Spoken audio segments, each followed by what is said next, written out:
I got out of my beat-up old car, and the pressure of my scheme pressed down on me. It was more than just an assessment of my staff. It was a trial of their personalities.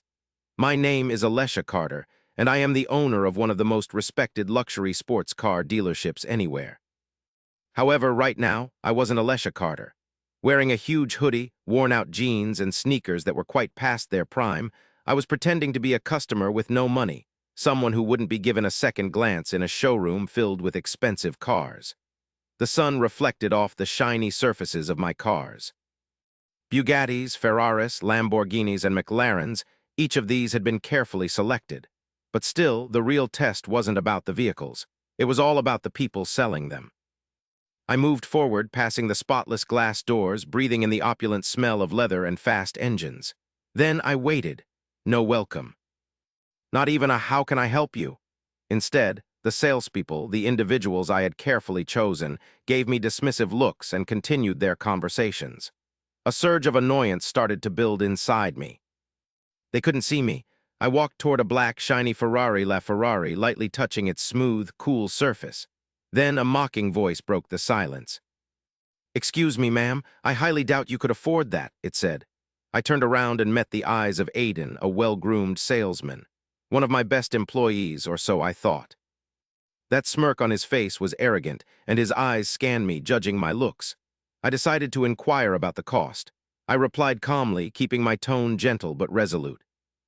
Under his breath, he chuckled and shook his head. "Look, honey," he said, "we don't provide pleasure cruises for those who are just looking. This isn't some low-rent place where you just sit in the cars and fantasize." The others began to snicker.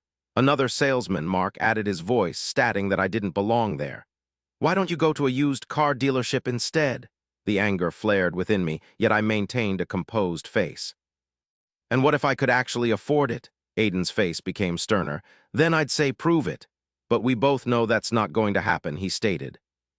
With a quick gesture, a security guard was suddenly beside me, already reaching for my arm. "Okay, that's enough," he muttered, gesturing toward the door. I was being kicked out, from my own operation. They clearly had no idea who they had just offended. The cold night air struck my face as I walked out. I balled up my fists. My heart was racing, not with rage, but with the sting of being betrayed. These were the individuals I had trusted to manage my business with competence and honesty. Instead, they had treated a potential patron with such disrespect. I glanced back, watching through the window as Aiden and the others laughed, completely ignorant that their actions would have repercussions. If I'd arrived today as Alesha Carter, the boss, I know I'd have been treated like royalty. However, because I blended in, I was disregarded as though I meant nothing. I reached into my pocket and fished out my phone.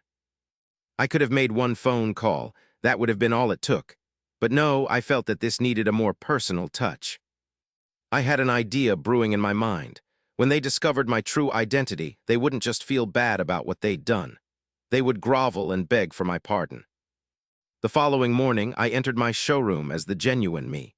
I instantly drew all eyes.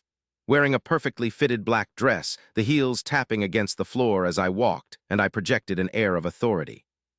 The same staff members who had treated me like nothing the previous day instantly straightened up, their eyes widening with a mixture of realization and apprehension. Aiden's cocky grin disappeared. Mark's face lost all color. I stopped in the middle of the showroom and crossed my arms. The quiet was intense. "Good morning," I said, keeping my voice deceptively under control. Aiden struggled to swallow. "Ms. Carter, Don't even bother," I said coldly. "I walked into my own showroom yesterday, dressed like an everyday shopper, and you made me feel awful. You made a judgment about me. You threw me out of my own company." Mark took a step forward. "We didn't know it was you." "That's exactly the problem," I interrupted. "You didn't bother to try and find out. You simply figured I was inferior because of how I looked. You mistreat people unless they stroll in loaded with money." Aiden started to speak, then just clamped his mouth shut. I let the quiet hang heavy. I wanted them to really feel how badly they'd messed up. After thinking about it, I knew what I was going to do. "You're all fired," I announced, my tone cold and firm. "Every single one of you who made fun of me yesterday, clear out your desks and leave." Aiden crumbled to the floor. "Ms. Carter, please, it was a mistake. We didn't mean it," he begged. I gazed down at him. You didn't mean it, I echoed, my voice almost gentle, or you just didn't think you'd get caught. Tears started streaming down his face. Please, he pleaded, I have a family to support. For the first time, my anger started to fade.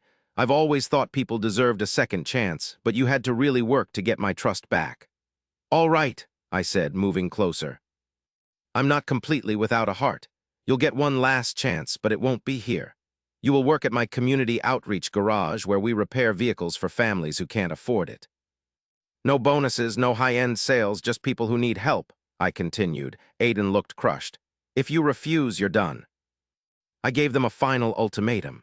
Aiden and some of the others accepted the offer. Some walked away, too proud to work without pay, but those who stayed actually learned what it means to serve others. They put in grueling hours, met people who had been battling hardship for ages, and finally grasped the real importance of being kind. A month later, Aiden came up to me, his eyes full of sincere regret. I was a total jerk, he confessed. I realize that now. I never really saw people just how much money they had. I nodded slowly. Then he inhaled deeply. Now I understand. It's not about the money anymore. I've realized that how I treat others is what truly matters, regardless of their background. For the first time, I genuinely felt happy. It went beyond a simple apology to achieve redemption. It meant transforming myself. And as I observed my business, now buzzing with employees who treated every person with courtesy, I knew I'd made the correct decision. I'd put them to the test. They had stumbled initially, but in the end they adapted, and that was the true accomplishment. Aiden wasn't the only one who was altered. Following the major restructuring of my dealership, I focused on rebuilding the entire company, not just the image, but its core principles. I personally interviewed and brought in new staff members, making sure they were on board with my core values. Honesty, consideration, superior service. I revised the business's rules and regulations, guaranteeing that everyone who entered, whether they were dressed in high-end fashion or something more casual, was treated with respect. And most importantly, I started making spontaneous visits, using disguises to ensure no one slipped back into their old behaviors. The changes at Carter Luxury Motors quickly became well known. Customers who had previously been ignored started coming back. Some were completely taken aback by the new environment. One day, an older gentleman wearing worn shoes walked in, looking longingly at a classic Aston Martin. A new employee named Olivia walked over to him with a friendly smile. "Isn't that a beautiful car?" she asked. "Would you like to sit inside? I'd be happy to share its background with you." The man seemed unsure. "I don't think I could afford it," he admitted. I couldn't help but shake my head. "It doesn't mean anything. Come with me, I'll demonstrate." From the side, I observed, my heart full of joy. This was the way it should have been all along. One night, while I was in my office, going over applications for a new showroom manager, my assistant called in. "There's a guest here to see you, ma'am," she told me, a bit unsure. "Who is it?" I asked. There was a slight delay. "Aiden," I let out a slow breath. I'd been keeping track of him for the past month. He'd been doing a good job at the community outreach garage, much better than I anticipated. He didn't just show up and do the minimum required. He'd truly put in effort, assisting struggling families with free car repairs, treating them with the dignity he previously withheld from others. I knew this meeting was inevitable. "Send him in," I said. Aiden walked in, no longer the arrogant salesman I had let go. His suit was missing, replaced by a basic polo shirt and jeans. He seemed humbled. "Ms. Carter," he began. "I just wanted to express my gratitude." I reclined in my chair. "For what exactly? For giving me a second shot when I really didn't deserve it." He clasped his hands, looking uneasy. "I used to believe success meant making huge sales, socializing with wealthy individuals, and looking down on anyone who didn't measure up. But working at the outreach garage, it changed me." I took a deep breath. Last week, I encountered a single mother who trekked 5 miles on foot just to get her son to school because her vehicle was out of commission. A month earlier, if you had suggested that fixing her car at no cost would be the best part of my week, I would have scoffed at the idea. Now I understand, I truly get it. My voice was a little shaky. I'm not hopping to get my old job back.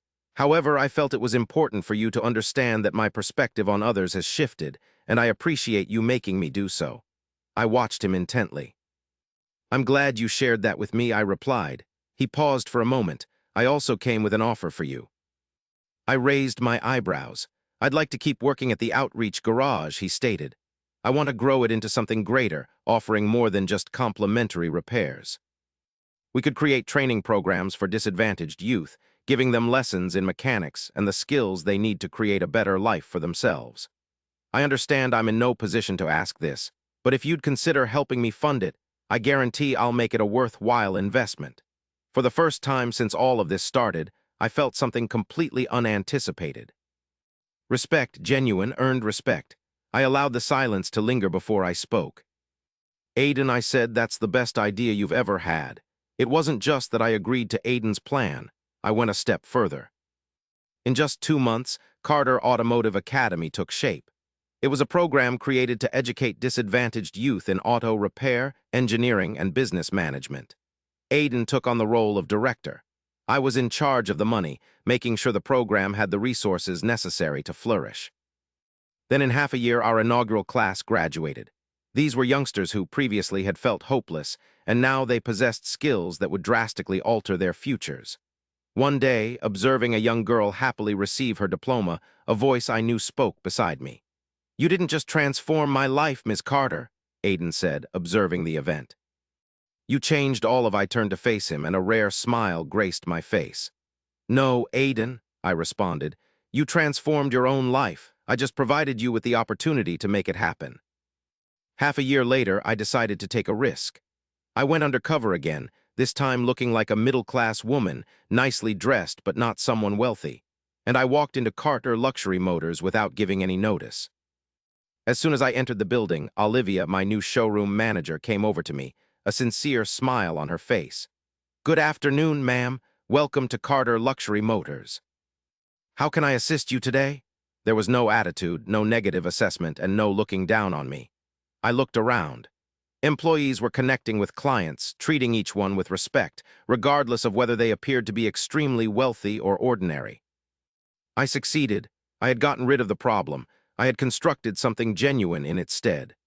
As I turned towards Olivia, I allowed myself to unwind, a feeling I hadn't felt in ages. "Yes," I replied, grinning. "Tell me more about that Ferrari."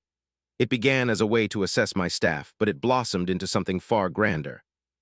I didn't just fire people, I made a difference in their lives. And the biggest takeaway for me?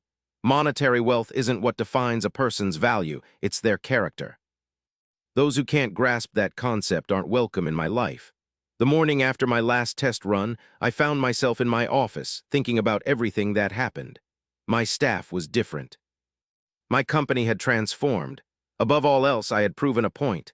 Decency and compassion shouldn't be connected to wealth. However, something was still bothering me.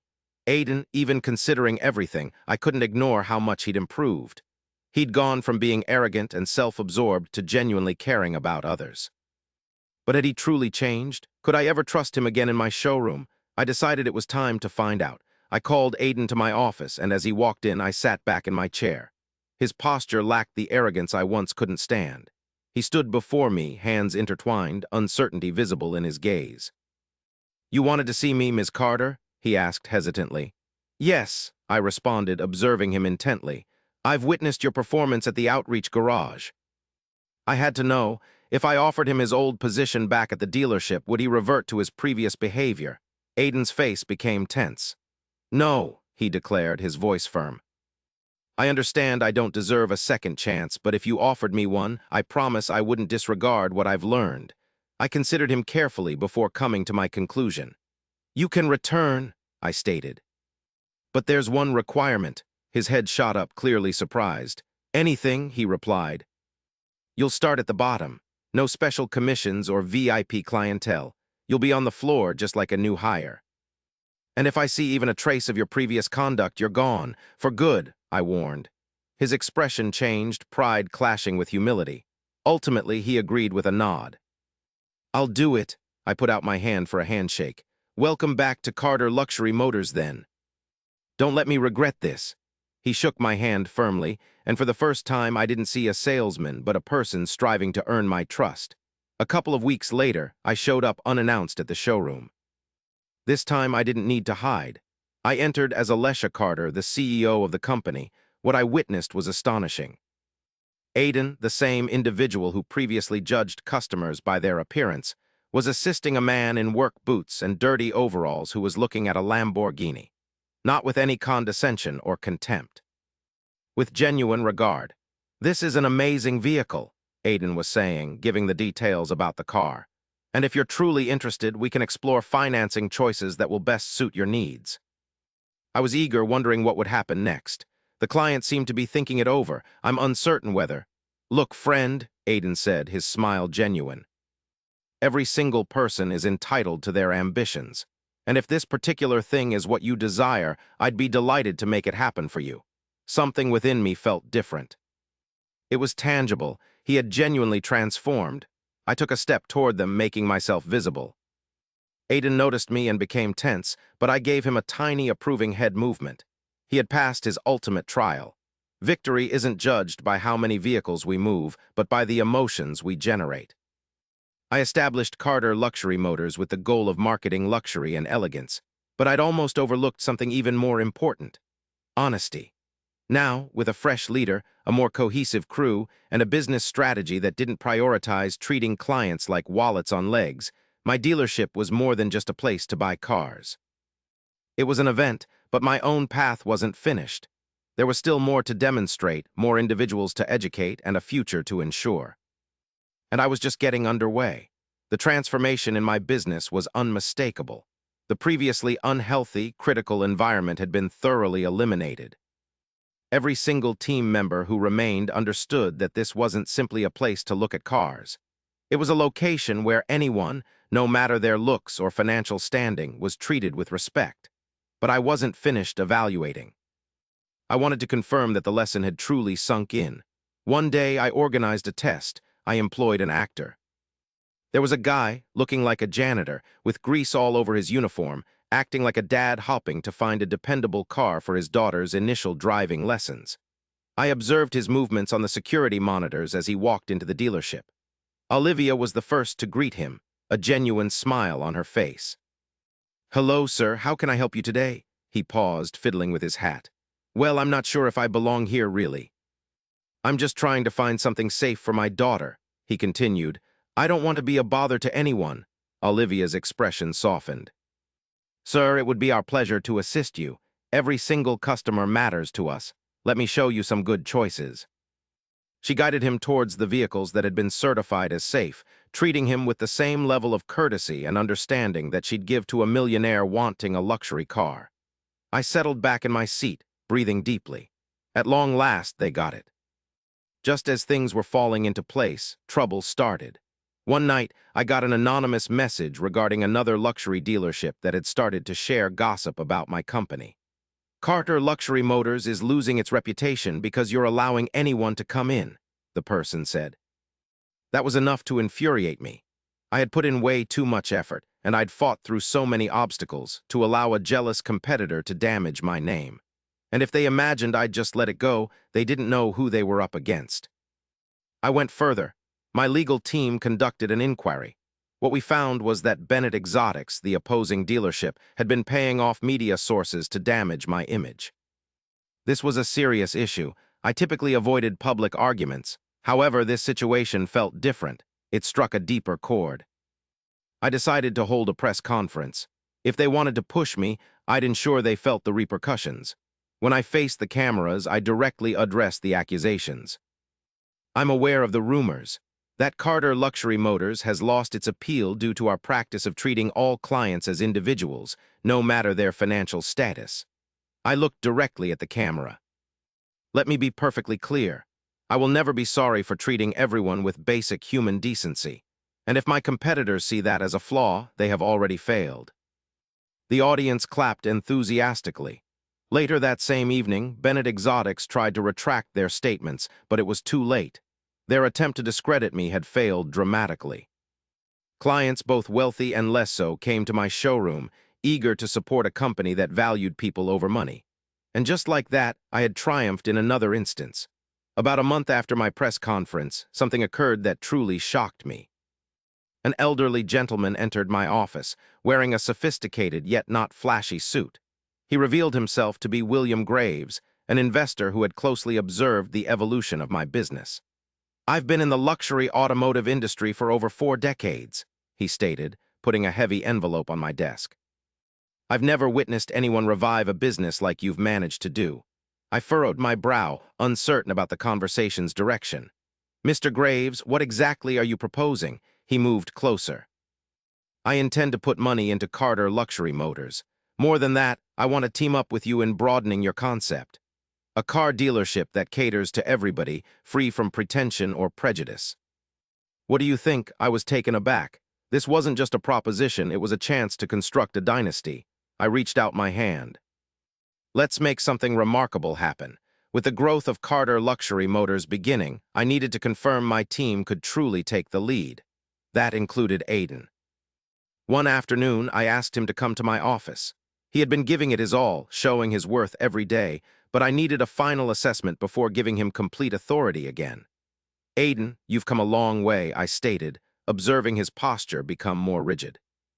"However, are you prepared for increased duties?" "Yes, Ms. Carter," he replied immediately. I pushed a folder across the desk. Contained within were plans for a brand new Carter dealership in a different state. "I want you to oversee this new location," I plainly stated. His jaw dropped. "You're serious?" "I am. But understand this, Aiden, if you ever slip back into your old habits, you're finished. Are you willing to seize this opportunity and demonstrate that you have truly changed?" He took a deep breath, then nodded. "I won't let you down." I actually found myself trusting him for the first time in a long time. When Carter Luxury Motors grew, my tale, the one about the woman who went undercover and revealed the rot within her own company, became a huge sensation. The media saw it as a courageous act. I saw it as something I had to do. Even my father, who's tough to please, contacted me after years of not speaking. "You did well, Alesha," he said on the phone. "I'm proud of you." I didn't need his approval, but it felt good to hear it nonetheless. Just as things seemed to be going well, a new problem popped up. I received an anonymous letter that said someone in my company was secretly sharing information with a rival. I couldn't believe it. After all I had gone through, there was still someone trying to undermine me. I was determined to find out what was going on, so I set a trap. I shared some false information about a new car launch with a few key employees, and then waited. A few days later, the information I had given out was on a competitor's website. And just like that, I knew who was behind it. The culprit turned out to be someone who had been with me for a long time, someone I had once trusted. I confronted him the following day. "You had everything, chances, respect, and a career. Why did you do this to me?" A look of contempt twisted his mouth. "Because you don't belong in this business. A woman who talks about being kind in a world of exclusivity, you'll never survive." I took a step toward him, staring straight into his eyes. "Just watch me," I told him. Then I fired him immediately. With the betrayer gone, my company was finally free from corruption. I began this whole experience as a business owner trying to resolve a particular issue. Ultimately, I finished it as a woman who actually revolutionized a whole sector. Carter Luxury Motors became the most desired dealership chain in the entire nation, not just because of its impressive selection of vehicles, but also because of its exceptional standing. It was somewhere where everyone felt accepted. And you know what? That meant far more to me than any financial gain ever could. One evening, as I was securing the showroom for the night, I noticed a father and his daughter looking through the window, seemingly captivated by a particular car. I unlocked the door and offered a friendly smile. "Would you like to come inside?" The father seemed unsure. "We definitely can't afford anything here." I kept the door open even wider. "That's not important, come on in." "Let's chat about what you dream of," I told them. This was, after all, the purpose of my hard work.